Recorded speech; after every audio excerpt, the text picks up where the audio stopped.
आज मुंबई में आयोजित होने वाली विजय रैली के लिए उद्धव ठाकरे और राज ठाकरे के एकजुट होने पर जेडीयू प्रवक्ता राजीव रंजन प्रसाद ने कहा, जैसा कि महाराष्ट्र का इतिहास रहा है, दोनों भाइयों का एक साथ आना उत्तर भारतीयों के लिए एक खतरनाक संकेत है। जिस तरह से वे भाषा का मुद्दा, स्थानीय बनाम बाहरी का मुद्दा उठाते रहे हैं, वे जमीन हासिल करने के लिए एक साथ आ रहे हैं। लेकिन एक बात साफ है कि मराठी मानुस भी इन विभाजनकारी रणनीतियों में दिलचस्पी नहीं रखते हैं। वे जानते हैं कि हिंदी, अंग्रेजी और स्थानीय भाषा का ज्ञान जरूरी है, इसलिए कोई भी उनके बहकावे में नहीं आने वाला है। देखिए, महाराष्ट्र का जो पुराना दौर है, उत्तर भारतीयों के लिए इन दोनों भाइयों का साथ मिलना निसंदेह एक खतरनाक संकेत है। जिस तरह से भाषा और स्थानीय बनाम बाहरी के मुद्दे वो पूर्व में भी उछालते रहे हैं, एक बार फिर से अपनी खोई साख को हासिल करने के लिए ये दोनों भाई मिलकर आ रहे हैं। लेकिन इतनी बात तय है कि मराठी जो मानुस है उसे भी इस तरह के विभाजनकारी एजेंडे में कोई दिलचस्पी नहीं है। लोगों को ऐसा लगता है कि ये गैर जरूरी विवाद हैं और इससे नौजवानों के लिए जो रोजगार के अवसर हैं वो अन्य प्रदेशों में या देश के बाहर जाने के लिए हिंदी का ज्ञान, अंग्रेजी का ज्ञान और स्थानीय भाषा का ज्ञान ये बेहद आवश्यक है। और इसीलिए उनके झांसे में महाराष्ट्र के, चाहे वो उत्तर भारतीय हों या महाराष्ट्र के मराठी लोग, कोई उनके झांसे में नहीं आने जा रहा। आप दिल्ली संयोजक सौरभ भारद्वाज ने पानी के मुद्दे पर कहा, जिन इलाकों में कभी गंदा पानी नहीं आता था वहां पिछले 15 दिनों से दूषित पानी आ रहा है। ये घटिया राजनीति है। अगर कोई विधायक कार्यालय जा रहा है तो उससे पूछा जा रहा है कि उसने किस पार्टी को वोट दिया। वे भाजपा केवल उन कामों को सफेद कर रहे हैं जो हमने शुरू किए थे, बसें और मोहल्ला क्लिनिक। देखिए, आज दिल्ली में हाईकोर्ट लोगों को क्यों जाना पड़ रहा है? क्योंकि ना विधायक सुन रहे हैं, ना विभाग सुन रहा है, ना मंत्री सुन रहे हैं, ना मुख्यमंत्री सुन रहे हैं। जिन इलाकों में कभी गंदा पानी नहीं आया, मेरे अपने घर में 8 साल पहले हम लोगों ने लाइंस वगैरह सब चेंज कराई, सब कुछ कराया, पूरे इलाके की लाइन चेंज कराई हमने, कंटामिनेटेड वाटर नहीं आया। मगर मैं आपको कह सकता हूं कि पिछले 15 दिनों से मेरे घर में भी गंदा पानी आ रहा है, सीवर का पानी आ रहा है। और इस तरीके की गंदी व्यवस्था और गंदी राजनीति है कि पहले जो शिकायत करता है, अगर कोई विधायक कार्यालय में जाता है तो उससे पूछा जाता तुमने किसको वोट दिया, तुम तो फला पार्टी के हो। तो इस तरीके का व्यवहार या दुर्व्यवहार जो दिल्ली की जनता के साथ किया जा रहा है वो पहले कभी देखा नहीं गया। और अभी तक भी जितने काम आपको दिख रहे हैं, मैं बहुत जिम्मेदारी के साथ कह सकता हूं कि लगभग वो सारे काम 95% काम वो हैं जो पिछली हमारी सरकार जो है जिनको सैंक्शन देके गई है। नए कामों की शुरुआत अभी भी नहीं हो पाई है। जल बोर्ड के काम मैं देख रहा हूँ, सीवर के काम भी देख रहा हूँ जो इस इलाके में हो रहे हैं, वो भी वो काम हैं जो मेरे द्वारा सैंक्शन दिए गए, जिसको मेरे द्वारा जो है विधायक निधि दिया गया। तो कामों के अंदर सुस्ती है, विज्ञापन, हर चीज का ढिंढोरा पीटना, ये प्राथमिकता है। आप अपनी बस नहीं लाए, पुरानी बसों को आपने लीपा पोती कर दी, आपने कहा ये हमारी है। आप अपना आरोग्य मंदिर नहीं बना पाए, पुराने मोहल्ला क्लिनिकों को लीपा पोती कर दी, कह रही है अब हमारे हैं। तो सिर्फ लीपा पोती करने से जो है सरकारें नहीं चलती, काम करना पड़ेगा। मुंबई में विजय रैली के लिए भाइयों उद्धव ठाकरे और राज ठाकरे के एकजुट होने पर कांग्रेस नेता उदित राज ने कहा, ये अच्छे संकेत हैं, भारत का गठबंधन मजबूत होगा। भाजपा के खिलाफ पार्टियों का एकजुट होना देश की जरूरत है। सवाल कांग्रेस की जीत या हार का नहीं बल्कि लोकतंत्र का है। जो लोग अपनी आवाज उठाते हैं उन्हें जेल भेज दिया जाता है। अगर दोनों भाई एक साथ आते हैं तो ये अच्छा है। में अच्छे संकेत हैं। इंडिया अलायंस मजबूत होगा। भारतीय जनता पार्टी के खिलाफ जितने ताकतें एक हो सकें वो देश की जरूरी है। सवाल आज कांग्रेस के जीत का और हार का नहीं है। सवाल शिवसेना सत्ता में है कि नहीं, सवाल लोकतंत्र का है। अब तो लोकतंत्र ही नहीं रह गया इस देश के अंदर। न मीडिया स्वतंत्रता है, न सही रूप से वोट डाला जा रहा है, फर्जी वोटिंग कराई जा रही है। और अगर जो भी सत्य की आवाज़ उठाता है उसको जेल भेज दिया जाता है। और पर ईडी सीबीआई इनकम का इसका दुरुपयोग होता है तो स्वागत योग्य बात है अगर उद्धव ठाकरे और दोनों भाई एक साथ आ जाते हैं। पहले एक साथ ही ये लोग पले हैं, बढ़े हैं और शिवसेना में काम किया है। बिहार में व्यवसायी गोपाल खेमका की गोली मारकर हत्या करने के बाद कानून व्यवस्था की स्थिति को लेकर सरकार पर हमला करते हुए आरजेडी नेता मृत्युंजय तिवारी ने कहा, यह बहुत दुखद है। सरकार को जवाब देना होगा क्योंकि गांधी मैदान के पौष इलाके में एक व्यवसायी की हत्या कर दी गई। पुलिस 2 घंटे बाद पहुंची। यह घटना पुलिस मुख्यालय के पास हुआ। तेजस्वी यादव क्राइम बुलेटिन दिखा रहे हैं लेकिन ये सरकार सो रही है। बिहार अब इस सरकार से छुटकारा चाहता है। ये गुंडा राज है और क्या। देखिए, अत्यंत ही दुखद है कि बिहार में पूरी तरह से गोली मार सरकार बन गई है। ये नीतीश सरकार को जवाब देना पड़ेगा कि आखिर सबसे बिहार की राजधानी पटना में सबसे बड़े पॉश एरिया में गांधी मैदान के पास एक व्यवसायी की गोली मारकर हत्या हो गई। 2 घंटे के बाद पुलिस प्रशासन पहुंचती है। सरकार का नाक के नीचे, पुलिस मुख्यालय के नाक के नीचे ये स्थिति है। तेजस्वी जी लगातार सरकार को क्राइम बुलेटिन जारी कर आईना दिखा रहे हैं, लेकिन ये सरकार गूंगी, बहरी, निकम्मी, नकारा खटारा सरकार सोई हुई है और अपराधियों का तांडव हो रहा है बिहार में। ये बिहार को अब गोली मार सरकार नहीं चाहिए। चारों ओर चीख पुकार, चित्कार, हाहाकार मचा है बिहार में। अब बिहार चाह रही है इस सरकार से मुक्ति, जल्द से जल्द इस सरकार की विदाई हो। बिहार की इसी में भलाई है। 1 मिनट भी इस सरकार को रहने का कुर्सी पर आदरणीय नीतीश कुमार जी को नैतिक बल नहीं है। क्या हो रहा है बिहार में? आदरणीय प्रधानमंत्री जी बताएं, आदरणीय मुख्यमंत्री नीतीश कुमार जी बताएं कि बिहार में कौन सा राज इसे कहा जाएगा? ये राक्षस राज, गुंडा राज नहीं तो और क्या है? महाजंगल राज। और ये जंगल राज पर प्रवचन और ज्ञान देते हैं, अभी चुप हैं, मुंह नहीं खोल रहे हैं। अब तो भगवान भरोसे है बिहार। आदरणीय मुख्यमंत्री जी पूरी तरह से अचेतावस्था में हैं और बिहार में अपराधी राज, गुंडा राज कायम कर दिया। देखिए, हम तो पूरे बिहार के स्थिति पर बोल ही नहीं रहे हैं। हम तो कह रहे पटना राजधानी में जब ये हाल है तो बाकी जगहों पर पूरे बिहार में तो भगवान ही मालिक है।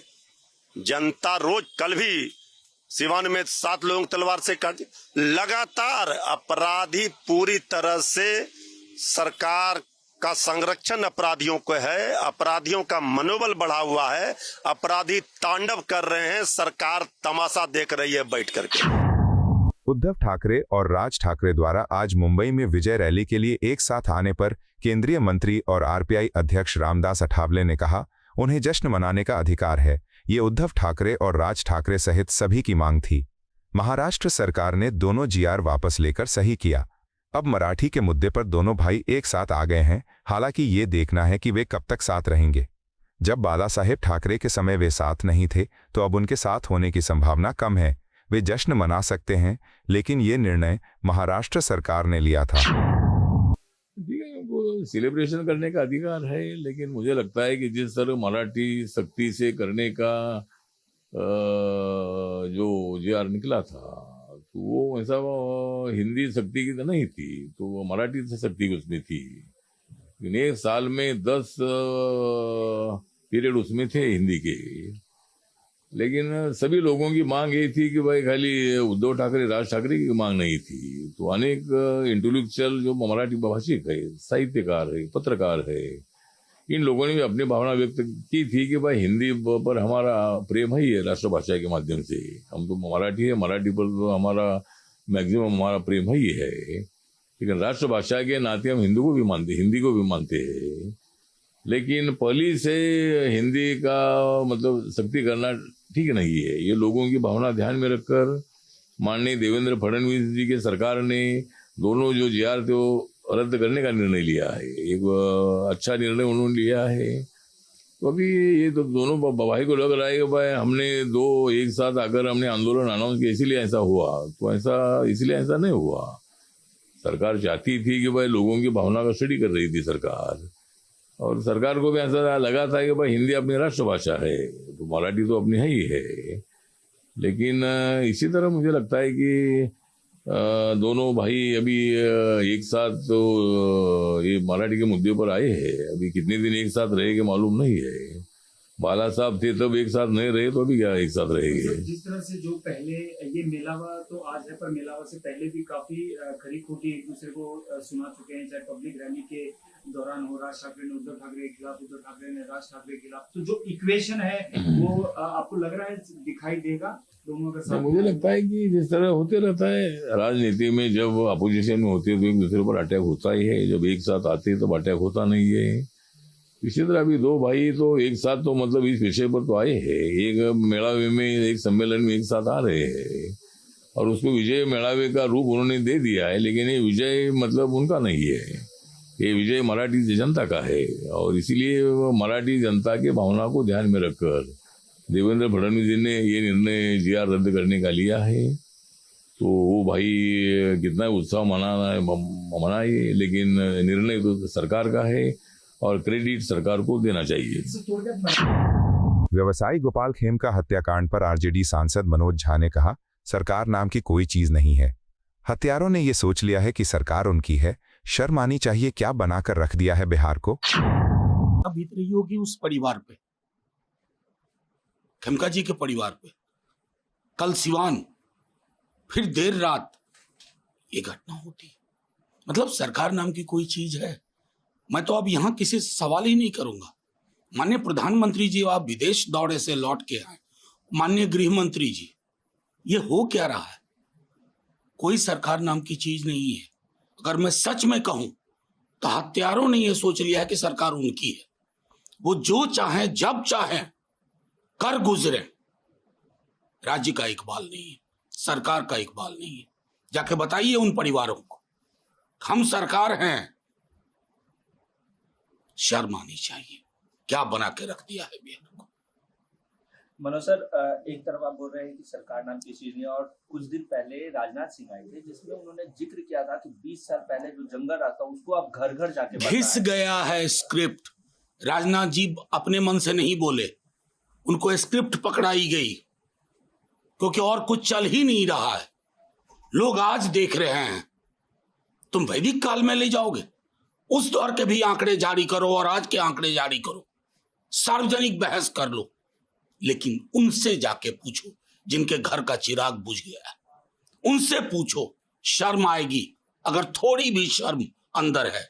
गांधी मैदान थाना नजदीक है, एसएसपी ऑफिस नजदीक है, एक कारोबारी जब सेफ नहीं तो आम पर। अरे बाप, मुख्यमंत्री आवास ही कितना दूर है? मैं तो आपसे ये सवाल कर रहा हूं, मुख्यमंत्री आवास कितना दूर है? असल में सारी चीजें संकेत में चल रही है। मैंने कहा ना, 100 बात की एक बात, सरकार का गुंडों पे, मवालियों पे, हत्यारों पे कोई नियंत्रण नहीं है, बल्कि ये विपरीत, उनका नियंत्रण है सरकार नाम की शून्य व्यवस्था। सासाराम से कांग्रेस सांसद मनोज कुमार ने व्यवसायी गोपाल खेमका की हत्या पर कहा, जो लोग जंगल राज का वर्णन करते हैं उनसे पूछिए कि देर रात बिहार की राजधानी पटना में जो घटना हुई वो कौन सा राज है। सरकार पूरी तरह से विफल है और प्रशासन मूक दर्शक बना हुआ है। ये शर्मसार करने वाली घटना है। मैं गोपाल खेमका के परिवार के प्रति संवेदना व्यक्त करता हूं और बहुत ही दुख व्यक्त करता हूं। प्रतिदिन ऐसी घटनाएं हो रही हैं। ये कौन सा राज है? उनसे पूछिए जो लोग जंगल राज का वर्णन करते हैं। आज जो हत्या हुआ है, आज शुक्रवार को देर रात जो घटना हुआ है बिहार के पटना में, ये कौन सा राज है? इनसे पूछिए। मैं आपको बताना चाहता हूं, सरकार टोटली फेल है, प्रशासन टोटली फेल है। प्रशासन तो मुकदर्शक बना हुआ है। आपको पता होना चाहिए, 4 महीना का मैं आपको अपडेट देना चाहता हूं। 120 हत्याएं, 115 से 20 हत्याएं बिहार पटना में हुआ है। अगर आप देखिएगा 24 घंटा में, हर एक 24 घंटा में एक हत्या हुआ है, वो भी पटना सिटी में हुआ है। तो मैं कहना चाहता हूं कि ये जो प्रशासन और शासन है ना, ये सब टोटली फेल है, टोटली फेल है। और मैं जब ये घटना सुना तो बेहद दुखद घटना था। ये शर्मसार करने वाली घटना है। मैं गोपाल खेमके जो नहीं रहे दुनिया में, मैं उनके परिवार के प्रति संवेदना व्यक्त करता हूं और बहुत ही दुख व्यक्त करता हूं। और ये घटना जो हुआ है, ये घटना कहीं ना कहीं पूरे बिहार और पूरे भारत देश में शर्मसार करने वाली घटना है। इसलिए जो सरकार है ना वो टोटली फेल है। ये केवल जंगल राज का बात करते हैं। आप देखिएगा आदरणीय मुख्यमंत्री जी जब ये जाते हैं मंच पर, तो मंच पर जाकर के क्या कहते हैं, 2005 से पहले बिहार ऐसा था, बिहार तो 2005 के बाद बना। अब कौन सा ये बिहार आप बना रहे हैं? प्रत्येक दिन घटना हो रहा है और अपराधियों का जो मन है ना, मनोबल है, वो बढ़ा हुआ है बिहार में। ये टोटली फेल है, एनडीए सरकार टोटली फेल है। और प्रधानमंत्री जी, अमित शाह जी, कम से कम ऐसे आप लोग चुप रहिएगा तो जनता जो है ना, जो रईस लोग हैं, जो बिजनेसमैन है, उनको अपराधियों का जो मनोबल बढ़ा हुआ है ये खत्म कर देंगे। और आप पूरे दुनिया में कह रहे हैं कि विश्व गुरु बनेंगे और आप अपना देश को ही नहीं संभाल रहे हैं और पूरा दुनिया का हम विश्व गुरु का बनने का बात कर रहे हैं। ये बहुत ही दुखद घटना है। गुजरात में त्रिभुवन सहकारी विश्वविद्यालय के शिलान्यास समारोह को संबोधित करते हुए केंद्रीय गृह मंत्री अमित शाह ने कहा, सहकारिता क्षेत्र के लिए ये दिन बहुत महत्वपूर्ण है। प्रधानमंत्री नरेंद्र मोदी ने देश के करोड़ों गरीब लोगों के जीवन में आशा की किरण जगाने और उन्हें आर्थिक सुरक्षा प्रदान करने के लिए सहकारिता मंत्रालय बनाने का आदेश दिया। मित्रों, आज का दिन सहकारिता क्षेत्र के लिए बहुत महत्वपूर्ण दिन है। जब देश के प्रधानमंत्री नरेंद्र मोदी जी ने तय किया कि करोड़ों गरीब, करोड़ों ग्रामीण, उनके जीवन में आशा का संचार, उनकी आर्थिक समृद्धि के लिए देश में सहकारिता मंत्रालय की स्थापना की जाए, उसके बाद सहकारिता मंत्रालय ने राष्ट्रीय स्तर पर केंद्र में एक अलग मंत्रालय की स्थापना हुई। मंत्रालय की स्थापना के बाद चुने हुए देश भर के 16 सहकारी नेताओं के साथ में बैठा था। कई बार मीटिंग हुई, उन्होंने अकेले में भी कई बार मीटिंग करी और सहकारिता क्षेत्र के विकास के लिए, इसके संवर्धन के लिए और उसके सम विकास के लिए कश्मीर से कन्याकुमारी तक, हर राज्य के हर जिले की हर तहसील तक सहकारिता आंदोलन कैसे पहुंचे और उसके लिए क्या क्या कमियां रह गई और क्या क्या करना चाहिए, वो कारणों की एक सूची बनी, एक्शनेबल पॉइंट की एक सूची बनी और वो सूची के आधार पर कल 4 साल पूरे हो जाएंगे। मैं पीछे मुड़कर देखता हूं तो 60 नए इनिशिएटिव भारत सरकार के सहकारिता मंत्रालय ने लिए हैं। भाजपा नेता शाहनवाज हुसैन ने कहा, वोटर लिस्ट के संशोधन में पात्र मतदाताओं को कोई समस्या आने वाली नहीं है। जो बांग्लादेशी हैं उन्हें जरूर परेशान होना चाहिए। आरजेडी और कांग्रेस की आदत बन गई है, जब जीत जाएंगे तो चुनाव आयोग बहुत अच्छा है और जब हार जाएंगे तब चुनाव आयोग खराब है। दुर्भाग्यपूर्ण है कि बिहार में वोटर लिस्ट के संशोधन पर सवाल उठाया जा रहा है। पूरी तरह रिवीजन कर रहा है, उसमें जो वैलिड वोटर हैं उनको कोई दिक्कत आने वाली नहीं है। जो बांग्लादेशी हैं उनको जरूर परेशान होना चाहिए और किसी को परेशान होने की जरूरत नहीं। लेकिन ये कांग्रेस की, राजद की आदत बन गई कि जब जीत जाएंगे तो इलेक्शन कमीशन अच्छा है। कर्नाटक जीते, तेलंगाना जीते, हिमाचल जीते, वायनाड जीत गए, रायबरेली जीत गए तो बहुत इलेक्शन कमीशन अच्छा है। और जब हार जाएंगे महाराष्ट्र, हरियाणा में, दिल्ली में तो इलेक्शन कमीशन खराब है। आज उसी को बेस बनाकर बिहार में जो वोटर लिस्ट का रिवीजन हो रहा है उस पर पूरी तरह वेरिफिकेशन पे सवाल उठाया जा रहा है। ये दुर्भाग्यपूर्ण है। इलेक्शन कमीशन पर इस तरह से हरकत नहीं करनी चाहिए विपक्ष के नेताओं को। सर, बिहार में कांग्रेस ने एक सैनिटरी पैड का फोटो है, उसके बाद उसको लेकर के विवाद हो गया है। अब कहां तक जाएंगे ये? राहुल गांधी किस हद तक जाएंगे? सैनिटरी पैड पे भी फोटो चाहिए इनको? क्या राजनीति कर रहे हैं? आप सेवा कर रहे हैं या अपना प्रचार कर रहे हैं? ये लोग कोई सेवा वाले लोग नहीं है, ये प्रचार वाले लोग हैं। प्रचार के लिए सैनिटरी पैड पे भी फोटो लगा लेंगे ये। सर केंद्र सरकार ने और करके जयराम रमेश कह रही है तो एक फॉर्मेलिटी है, कुछ होता नहीं है। जयराम रमेश भूल गए हैं कि जब कांग्रेस का राज था तब भी ऑल पार्टी मीटिंग होती थी, तब वो फॉर्मेलिटीज थी। आज सरकार हर मुद्दे को छूती है, सबकी राय लेती है, सबकी राय से लोकतंत्र को चलाती है। लेकिन कांग्रेस के नेता पहले ऑल पार्टी मीटिंग न बुलाओ तो ऐतराज, बुलाओ तो। आपको यह वीडियो पसंद आया हो तो इसे लाइक करें, हमारे चैनल को सब्सक्राइब करें।